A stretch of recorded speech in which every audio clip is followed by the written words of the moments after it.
अस्सलाम वालेकुम everyone, this is Ayesha Mohammed. सबसे पहले तो बहुत बहुत माज़रत, बहुत अरसे के बाद कोई भी न्यू वीडियो अपलोड कर रही हूँ। कुछ पर्सनल प्रॉब्लम से, कुछ इश्यूज से, जिसकी वजह से आप लोगों के साथ कम्युनिकेशन बरकरार नहीं रह सकी। सेकेंडली, आज I would like to talk about some HR practices जिसकी वजह से एम्प्लॉइज़ सेटिस्फाइड नहीं फ़ील करते और इनसिक्योर रहते हैं। लिंक्डइन पे किसी ने मुझे अप्रोच किया और उन्होंने बोला कि आपकी जो वीडियोस होती हैं अच्छी हैं मेंटल हेल्थ के हवाले से, बट स्टिल वी बिलीव कि आप अगर HR प्रैक्टिसेस पे और मज़ीद कुछ ऐसी मोटिवेशनल वीडियोस बनाएं जिसके हवाले से सेल्स वाले लोगों को कुछ हेल्प मिल सके, तो हम बड़ा बेहतर फ़ील करेंगे।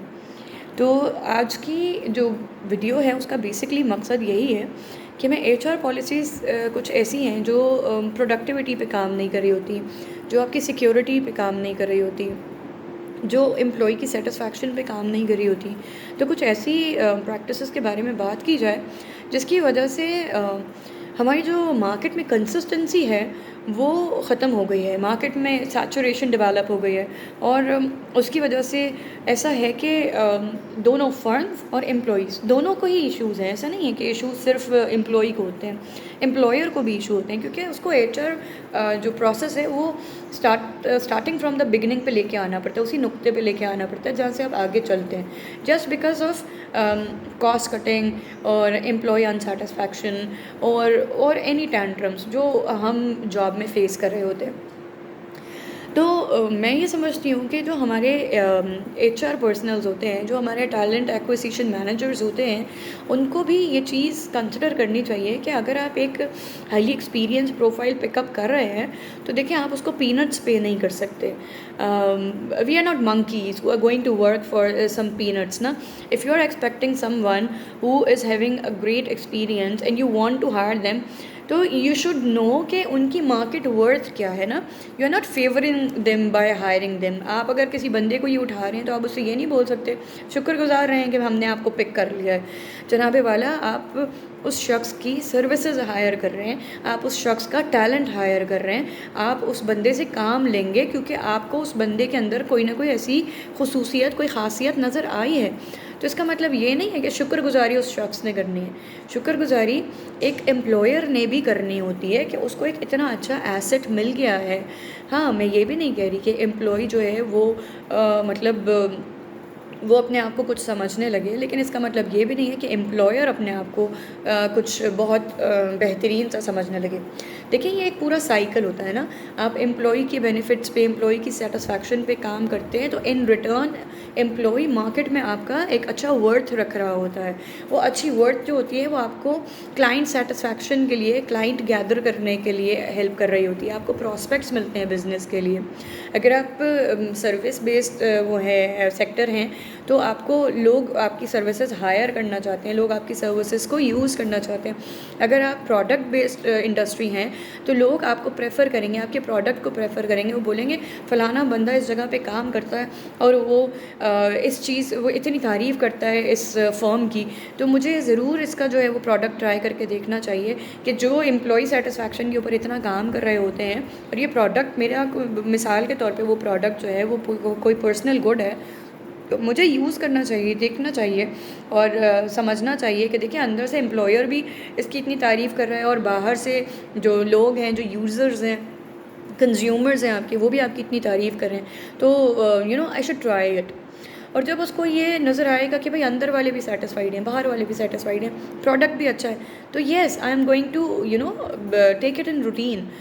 तो आप मैं ये समझती हूँ कि एम्प्लॉयर जो है वो बड़ा एक बेसिक बंदा है, बेसिक शख्स है जिसको ये चीज़ कंसिडर करनी चाहिए। मुझे टैलेंट एक्विजिशन वालों से कोई, I don't have any personal grudges with them, but yes I do believe कि आप लोग कॉस्ट कटिंग के चक्कर में एक पूरा का पूरा जो इतना टाइम टेकिंग और मनी इन्वेस्टिंग प्रोसेस होता है, आप उस पूरे के पूरे प्रोसेस को समहाउ डैमेज कर जाते हैं समटाइम्स। आप एक अच्छा बंदा पिक करते हैं जिसकी इस वक्त मार्केट वर्थ 1.5 लाख 2 लाख रुपए महीना है, आप उसको ऑफ़र करते हैं हम आपको 80,000 रुपये देंगे, हम ये बेनिफिट्स देंगे, ये देंगे, ये देंगे। और उसके बाद क्या होता है, वो बंदा क्योंकि उस वक्त शायद वो बहुत नीड में है और उसको उस 80,000 रुपये की बड़ी ज़रूरत है, वो आपके साथ काम तो करने लग जाता है। लेकिन वो इंटरनली सेटिस्फाइड नहीं होता. Since the employee is not satisfied, the employee can not put up good efforts in working. वो आपको प्रोडक्टिविटी शो नहीं कर सकता. जब वो प्रोडक्टिव नहीं होगा तो उसके काम में प्रॉब्लम्स आएंगी. जब प्रॉब्लम्स आएंगी तो आप उसको बार बार रिमाइंडर्स देंगे. अब रिमाइंडर देने में समटाइम्स हमारी HR प्रैक्टिसेस कुछ जो होती हैं वो इतनी ख़राब भी होती हैं. लोग जो है वो प्रोफेशनल होने के बजाय अजीब सा सार्कास्टिक बिहेवियर यूज़ करने लग जाते हैं और एम्प्लॉय को जो है ना वो टॉन्ट करने लगते हैं. उसकी वजह से वो ऑलरेडी डीमोटिवेटेड था. तो डीमोटिवेटेड बंदे ने अब क्या किया कि उसने सोचा बजाय इसके कि मैं यहाँ पीनट्स में काम करूँ, I should quit and look for a better opportunity. अब उसमें क्या हुआ, आपने अपना 1 महीना 1.5 महीना 2 महीना उस बंदे को हायर करके उसके साथ कम्युनिकेशन करने में, उसका लेटर बनाने में, उसके बाद उसको जॉब में सेटल होने का टाइम दिया. 1.5-2 महीना आपका वेस्ट हो गया. आपने उस पूरे प्रोसेस के ऊपर जो कॉस्ट इन्वेस्ट की वो आपकी वेस्ट हो गई. Now what you are going to do is you are going to start from the beginning. वो जो आपका टाइम का वेस्टेज आया वो अलग. अब आप शायद एम्प्लॉय को कॉम्पनसेट कर सकते हैं by monetary means, by financial means, but you can not compensate for the loss of time. और जो चीज़ ये HR वालों को, ये टैलेंट एक्विजिशन वालों को समझ में नहीं आती वो ये है कि the loss of time can never be regained. कभी भी नहीं. उस ड्यूरेशन में आपके जो भी आपके टारगेट्स थे, जो भी आपके गोल्स थे, आप उसको अचीव नहीं कर सके. And then you have to start from the beginning. तो मज़ीद टाइम लगेगा अब आपका, और फिर आपकी कॉस्ट भी आ जाएगी दोबारा से. अब बजाय इसके कि आप प्रैक्टिस करेंगे एक और 90,000 में बंदा पिछली बार 80 में उठाया था, चलो इस बार 90 में उठा लेते हैं. No, this is not going to work. Pay something that is market competitive. If you know that your competitors are paying 150,000 to someone, तो उनकी प्रेफरेंस में you need to pay 180,000 to someone because of the fact that the person is an asset and he is going to prefer you over your competitor. और उस आप ये ना देखें कि उस एक बंदे को आप इतना hefty amount पे कर रहे हैं. आप ये देखें कि उस एक बंदे की बेसिस पे आप अपने सिस्टम के अंदर, आप अपने काम के अंदर कौन से चेंजेस लेके आ सकते हैं, आप अपनी प्रोडक्टिविटी कितनी बढ़ा सकते हैं, आप किस तरीके से अपना जो टारगेट है उसको अचीव कर सकते हैं. उस एक शख्स के ज़रिए आपको क्या हेल्प मिल रही है. And then please invest in capacity building. अब मैं बहुत सारे ऑर्गेनाइजेशंस ऐसे देखती हूँ जो समटाइम्स वो मुझसे पूछते हैं आप कौन है, मैं उन्हें बताती हूँ मैं ट्रेनर हूँ. तो वो मुझे कहते हैं अच्छा किसको ट्रेन करती हैं, like I am an alien और व्हाट. देखें, ट्रेनर होने का मकसद क्यों बनी मैं ट्रेनर? एम आई अ फूल और what? Why did I prefer of being a trainer? Because I believe कि हर ऑर्गेनाइजेशन में ट्रेनिंग्स की नेसेसिटी है. ट्रेनिंग इज़ इम्पोर्टेंट क्योंकि ट्रेनिंग एक तो आपको प्रोफेशनलिज्म, आपकी जो इंडस्ट्री है उसकी डिमांड क्या है वो बताती है.